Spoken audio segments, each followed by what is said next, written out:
Bon, alors, il y a une chose aussi dont il faut parler, c'est les couches.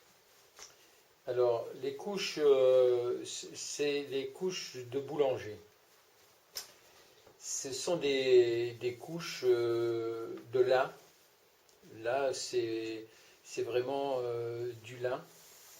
Et où c'est soit du lin, soit du coton lin. Bon, ça, c'est chicos, hein. C'est, si vous arrivez à trouver du tissu comme ça, vraiment à notre époque, c'est vraiment une merveille. Et bon, mais dans les vieilles maisons, on peut peut-être encore trouver ce genre, mais ça, c'est vraiment mes premières couches que j'avais en Ariège qui ont été tirées de drap. Euh, c'est du coton là. Alors, mais la vraie couche, c'est la couche euh, de boulanger qui est, elle, avec du fait avec du lin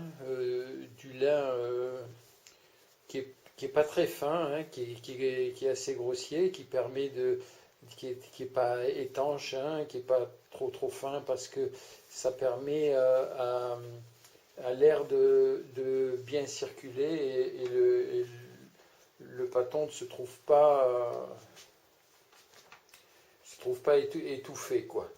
Alors, ça, c'est des choses qui se vendent aux 50 mètres et donc c'est assez difficile évidemment pour un particulier de le trouver pour bon marché. Mais quand même, on arrive à trouver ça sur Internet, je pense, mais peut-être avec plusieurs mètres. Mais bon, vous les découpez et puis bon, là, la mesure, j'ai pas pris la mesure, mais 1, 2, 3, 4. 21, ça doit faire des carrés de 21, 31. Bah, en fait, ça dépend de vos panières, hein. Donc vous faites, moi j'ai des couches qui étaient petites comme ça, et puis il y a ce qu'on appelle la grande couche, hein. Ça c'était vraiment euh, pour les grands paniers, hein. Donc donc voilà, la matière, c'est ça. Et alors, l'entretien. Il faut savoir que c'est toujours de la farine qui va arriver sur ces couches, et donc il faut les garder rien que pour faire rien que pour faire votre pain, d'une part. Donc déjà, il faut les mettre à part. Et puis, ça se lave. Alors, c'est très important de faire, de le laver. Alors, quand vous le lavez uniquement à l'eau chaude, bouillante.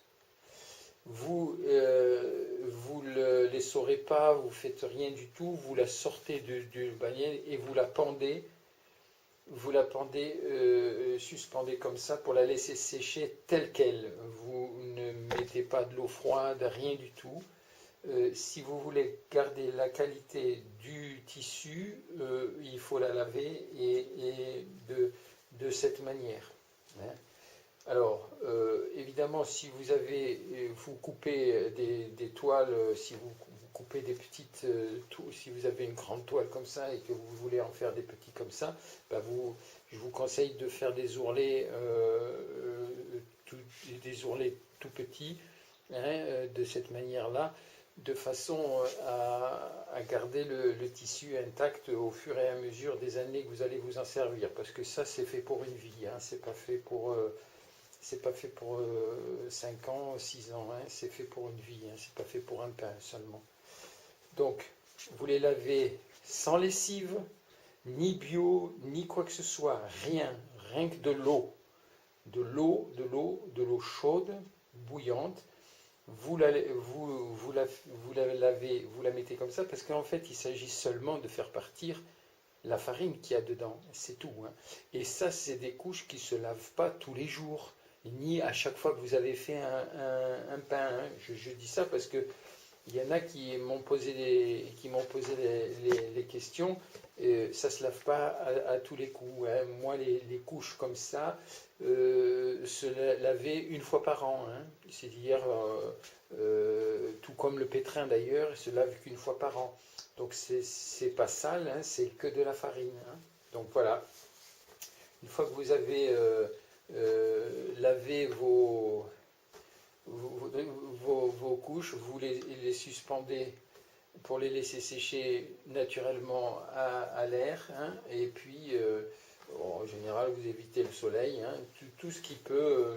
Et puis une chose aussi très importante, c'est que vous les repassez jamais, surtout pas, parce que si vous le repassez, vous écrasez la fibre, vous glacez la fibre et puis vous rendez la couche complètement imperméable.